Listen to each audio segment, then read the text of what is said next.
your ebook. I don't know, I'm just thinking something off the top of my head. Your $17 ebook on how to pick up girls.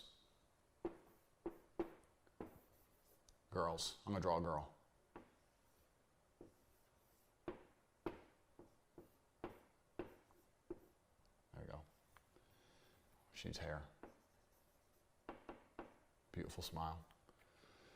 So how do you preempt the future to make sure that they buy? So let's say you're talking to someone, they're not sure if they're gonna buy or not. Well, then you talk about the future. You say, well, in the future, maybe we can go day gaming together. This is all pickup artist bullshit, but whatever. In the future, we can go day gaming together. Or in the future, if you're texting a girl and you're not sure exactly what to say, let me know. Or in the future, if you see a girl doing some of the things I point out in my ebook, send me examples because I can use them on my website. I'd really appreciate that. Talk about the future like he's already bought and digested the product. And that makes them far more likely to buy and digest your product. It's just, I do the same thing when I date girls. Oh, well, when we're married, how do I know you're not going to cheat? I've just met her. What do you mean married? Ha ha ha. If you're talking about when we're married, that's presuming I'm going to fuck you sooner or later because we're going to fuck before we get married. Presume the future.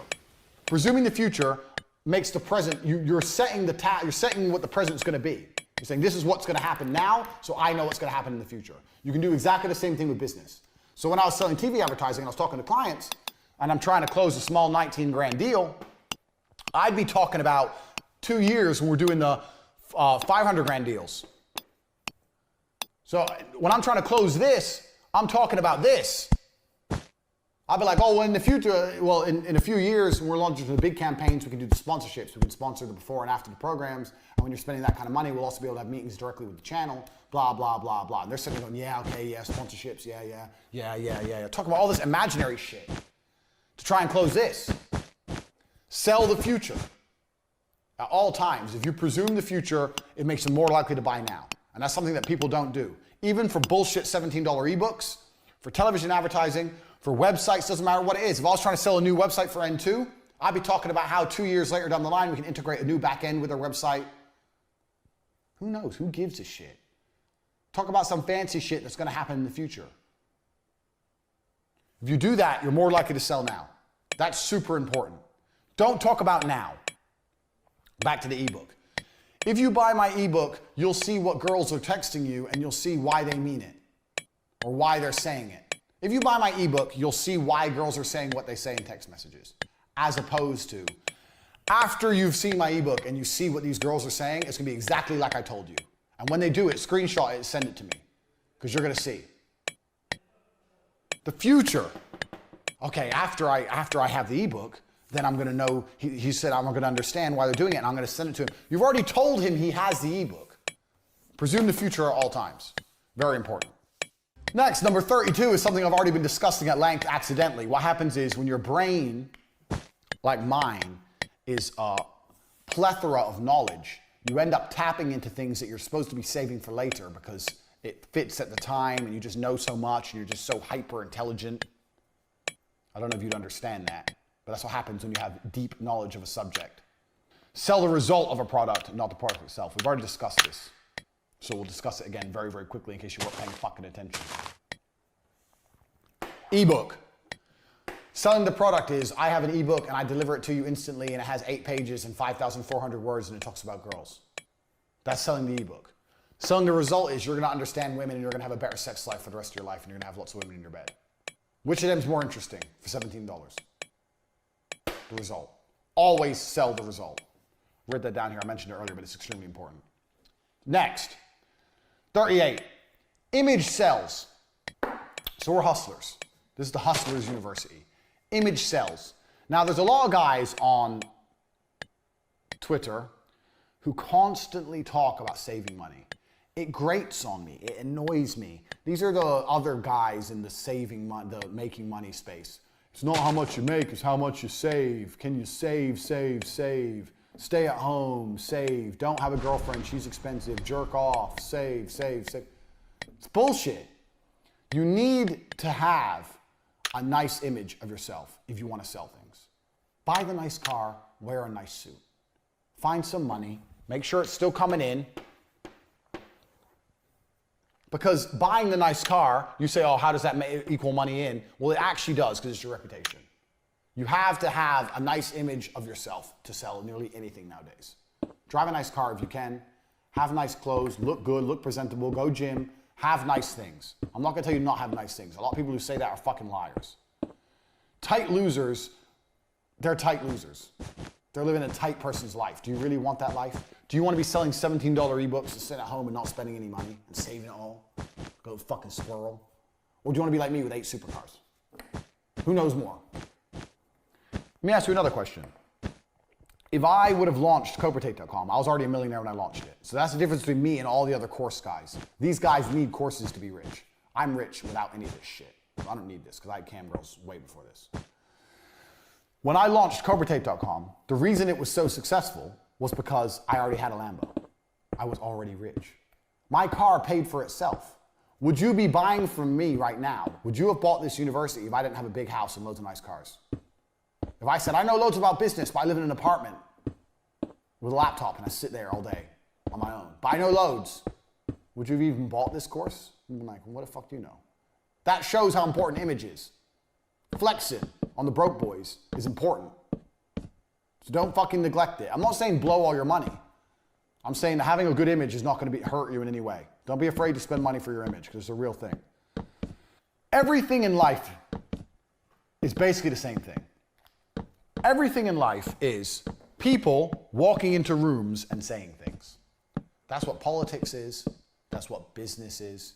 That's what negotiate. Everything you can think of is some guy walking into somewhere and starting to talk. That's what the Senate is. That's what Congress is. That's what court is. Everything's people, blah, blah, blah. Talking. Talking is something you need to get good at. If you're good at talking, you have the gift of the gab, as they say, you can sell anything. No matter what you're selling, the better you get at talking, the better you're going to sell it. So if there's one skill you need to practice for your sales, it's how to talk. How to talk convincingly. How to put energy into your presentation. How to not be boring. Learn to speak. If you don't have my body language course, there's a course on CobraTate.com that teaches you body language, and we cover oration. We talk about talking and how the way I talk, what I do, things, tips, tricks, etc. If you want to learn to talk like me, the Grand Master, I'll teach you. But you need to be good at speaking. Being good at speaking will make you be good at selling. They are the same thing. Get used to talking. I've been in presentations over and over again with people who have a fantastic product, fantastic information, great price point, and the presentation is slick, they've got the PowerPoint, etc., but they're just not good at talking. There's no fucking X factor with their talk. There's no pa-pow. You need to have that pa-pow. You need to get good at talking. Practice it. Practice getting good at talking. That's one of the most important skills you can learn for life. From getting women to selling products, exactly the same thing. You need to get good at talking. It's important. So, there's lots of different ways you can get good at talking. My way, the way I talk, suits my personality. You have to develop your own type. But I try my best to make sure I put loads of energy into how I speak. Most people speak and they don't realize super low energy. And when you have the ebook, you don't sell the ebook, you sell the result of the ebook. Because if you sell the ebook, you're bored already. I'm bored. So I scream and I move my arms around and shit. I'm eccentric. I'm over the top. You don't have to be that way. There's other ways you can also be engaging without being the same as me. I know lots of other guys who are engaging other ways. But you have to develop an angle to be engaging. So next time you talk to someone who's an engaging speaker, find out why they're engaging. Even some people are engaging because they laugh all the time. People like positivity. So have you ever been around someone who's like constantly like laughing when they talk? But then you're like, well, you listen more. Because what the fuck's so funny? His life seems great. I want to know what he knows. Find a way to differentiate yourself one way or another. There's loads of different tips and tricks. I can't tell you to be like me because I'm me and you're you. But you need to find a way to be engaging. And the way you do that is next time you're listening to someone and you're particularly engaged, work out what about them is engaging. So I like to be high energy. But high energy always helps. Being low energy never helps anything. Even if you're shit in bed, at least if you're high energy, it'll be better than if you're low energy. To fucking do something. One thing you do need to avoid is everyone does it. But if you'll notice, you're watching this university, I'm not reading off a teleprompter. I'm doing everything off the top of my head, and I very, very rarely start stuttering or saying, I've trained it out of my brain. And I teach how to do that in the body language course. So if you're watching this and you want to be able to speak like me, free-flowing, bow machine gun, get the body language course. But you start slowly. You talk slowly, you breathe, you make sure you don't make any and then you get better at it, and then you can be as quick as me. Now I talk very, very fast without mistakes, without gaps. And will lose you a deal. Oh, so explain to me how the flux capacitor works. Okay, so you just lost it. You just lost the deal right there. And 99% of people will do exactly that. Even people who are good, even experienced people. Okay, so why? How does the flux capacitor work? I'm going to tell you exactly how the flux capacitor works. Here's how it works. Look at this. I just got the deal. You didn't. All I did was repeat his question. You're saying, so you have time to think. I'm repeating the question, so I have time to think. Tell me how the flux capacitor works. Okay, or tell me how the flux capacitor works. I'll tell you what I'm going to do. I'm going to tell you exactly how the flux capacitor works. All I did was repeat his question. It's not complicated. There's tips and tricks so you learn how to speak without sounding like a moron. If someone and ahs in a presentation with me, I won't buy from them because I don't like that shit. I don't speak that way. Learn how to not speak that way. If you're watching this and you want to learn what I know about how to talk, get the body language course. It will teach you. I gave you one little trick there, but there's a bunch more. Next, everything will go wrong all the time.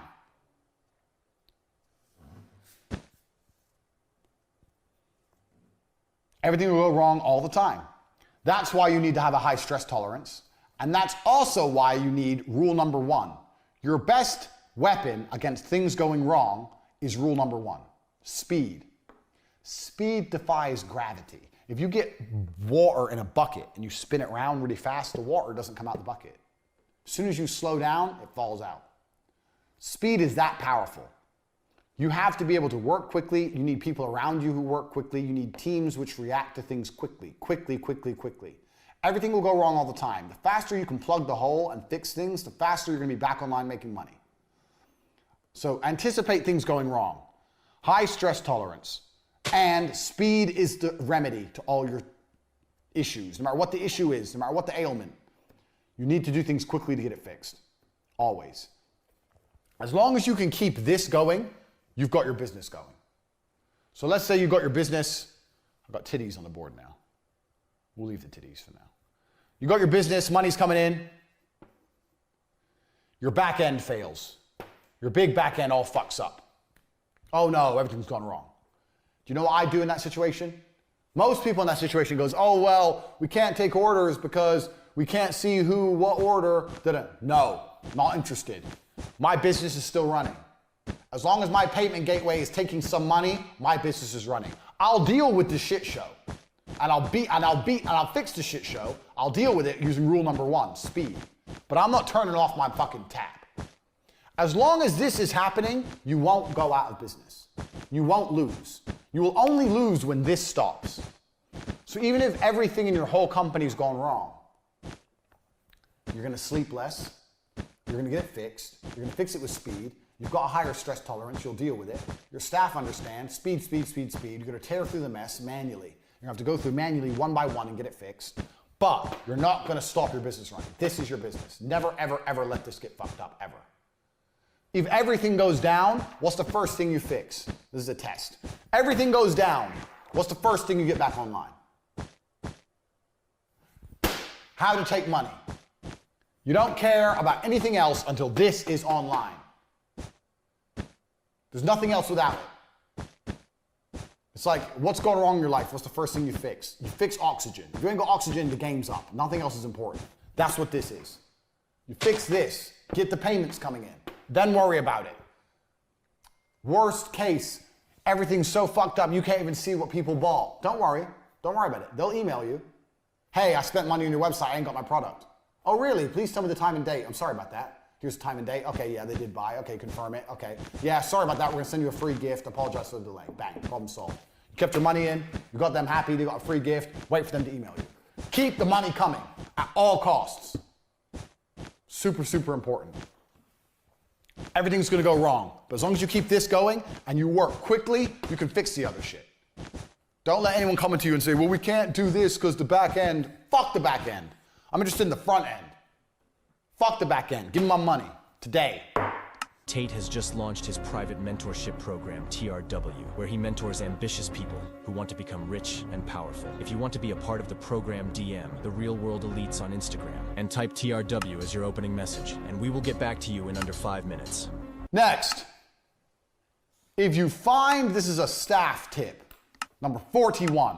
You can clear my board, no more tits. Sorry if you've been jerking off, enjoying my beautiful pornography. She's gotta go. Number 41. Everything I know about business from start to fucking finish. Every single business I run by these principles. Every single business I run by these principles. Literally, every single one of them. 41. If you can find a loyal person, find them a job.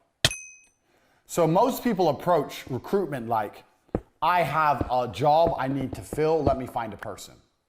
I approach recruitment the other way around. I try my best to go through life as I interact with people. If I find a person who I believe would be a good fit for my leadership style, which is do whatever the fuck I say and do it quickly, then I'll find them work. You can always find more work. The work is never done. Work is a black hole. Even if it's just to sit on my Twitter account and retweet tweets. It's still work, still engagement, still attention, still advertising. If I find someone who fits my style and I believe they'd be a good worker and they're loyal to me and I know I'm gonna be able to count on them, I'll find work for them. Don't turn down people you think will be good because you can't find work. If you're running a business and you can't think of work to do for an employee, then you shouldn't be running a business. It's very easy to find work. There's always something to do. There's always Twitter to tweet, or blogs to write, or go on Reddit and post forums and post bullshit with links to your product. There's always something to do. If you find a good person, hire them and find a job afterwards. That's key. And then as jobs, real jobs appear in your organization as you grow, you'll already have loyal members of staff you can reorganize. Don't throw away loyal people because you don't know exactly what they're going to do straight away. That's 41. 42. Aim way too high. And when I say way too high, I mean way too high. Now, don't be one of those jackasses that comes along going, yeah, I'm going to like on Dragon's Den or some shit, or The Apprentice. I'm going to have a business worth $500 million. I'm going to be a multi-millionaire. Don't be an idiot. But you need to aim too high. The higher you aim, the higher you'll get. If you aim for the moon, you'll get to the stars. If you aim for the stars, you'll get to the sky. If you aim for the sky, you won't get off the ground. That's how it goes. You need to aim high. Be realistic. Don't be a dick. But you do need to aim too high. Whatever your expectations are, you need to triple, at least quadruple them. Because if your product is good and you're doing a good job and you're selling it to the whole world, why can't you be a billionaire? Why not? If you're doing a good job and selling a good product to the whole world, why couldn't you? So you need to aim much higher than you're currently aiming. It's going to help you reach higher levels. Just don't be one of them deluded dickheads who's already talking about $500,000 turnover when he has literally sold zero. I guess another way to phrase this lesson, number 42, is never be content. So when your money's coming in, let's say you get to the point where you're doing $2,000 a day, $1,000 a day, whatever. Never sit there and go, oh, that's pretty good. It's never good. It's never good enough, ever. It's never enough. It's never good enough. It's never enough to make you happy. Be greedy. Want more. Aim high all the time. Your instant source of motivation. If you're happy and content with what's coming in, you're not going to aim high enough. You have to be pushing forward. Remember, always looking to the new money. Forget the old money. Aim higher. All of the time. I can't stress that enough. Next lesson. Irrational self-confidence without being a bullshitter. People like confidence. If I'm going to spend my money with you, I want you to be extremely confident on what you're doing with my money. If I'm going to, okay, so let's say I'm going in for surgery. I'm going to go see a doctor for surgery. Do I want that doctor to be confident about the operation or nervous? Do I want the doctor to say, yeah, I've done this loads of times. Yeah, I know exactly what we're going to do here. Yeah, it's easy. It's simple. I've done it loads of times. Or do I want him to be like, oh, well, yeah, I mean, things can go wrong, and I didn't sleep last night. What do you want?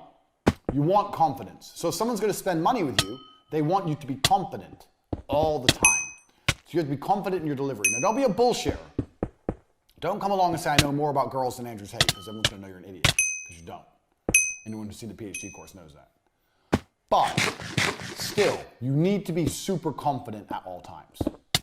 So if anyone's going to spend money with you, they need to be confident. So when I used to go into sales, when I would go sell things, when I was doing television advertising, I would say I was the best. Now, I was relatively new to the game, and I'd say, yeah, I've been in this game a long time. I've met a lot of people, and I've met a lot of agencies. I see how they do things. I'm not trying to sound conceited, but I'm very sure that we are the best at what we do. And they'd be like, oh, okay. I was like, no, really, we are the best at what we do. In terms of price-wise and the way we plan the media, I know we're the best. We're the best in the country. I have any evidence? Just said it. Who gives a shit? Evidence? What evidence? They go, why? And I say, oh, because of the way we've been planning and the price point we work at. I've been in this industry a long time. I've seen lots of people, and I've also taken lots of big clients from other competitors, and I know that we're the best. Bang. Just said it right there. And if you say it so confidently, they're not going to be like, well, no, you're not. They don't know. They don't know anything about your industry. How are they going to prove it? They'll be like, oh, okay. Oh, well. People love confidence. They want to give their money to the best because they know the best is going to give them the best job.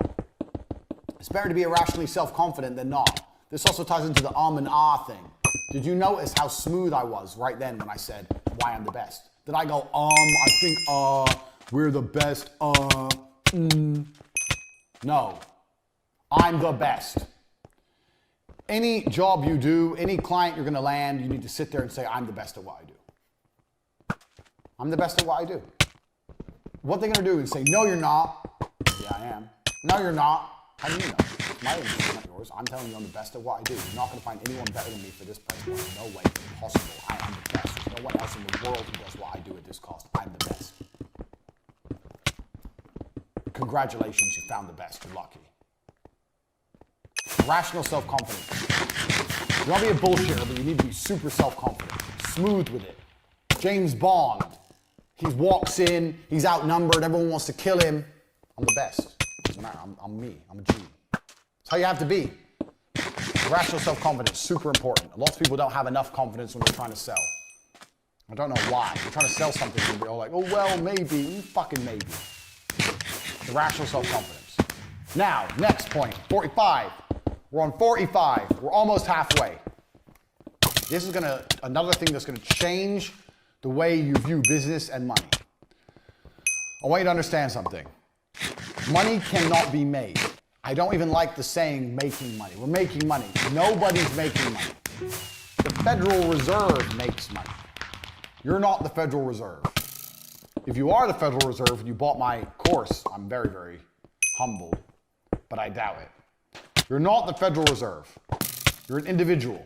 We're not the Rothschilds. We're shit munchers, which means we cannot make money. All we can do is take money from other people. Money exists and we have to take it. Dan the crackhead said to me something once.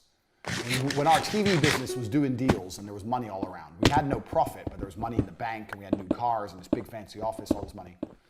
I said, how the fuck did this happen? This is crazy. I'm 20.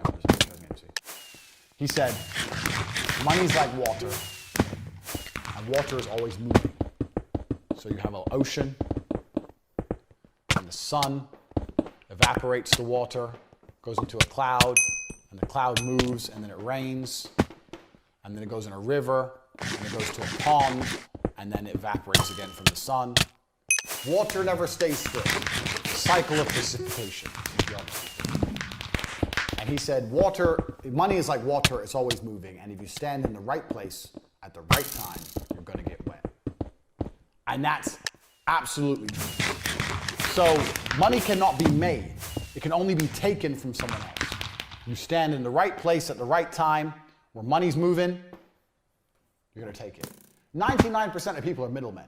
Most people are middlemen.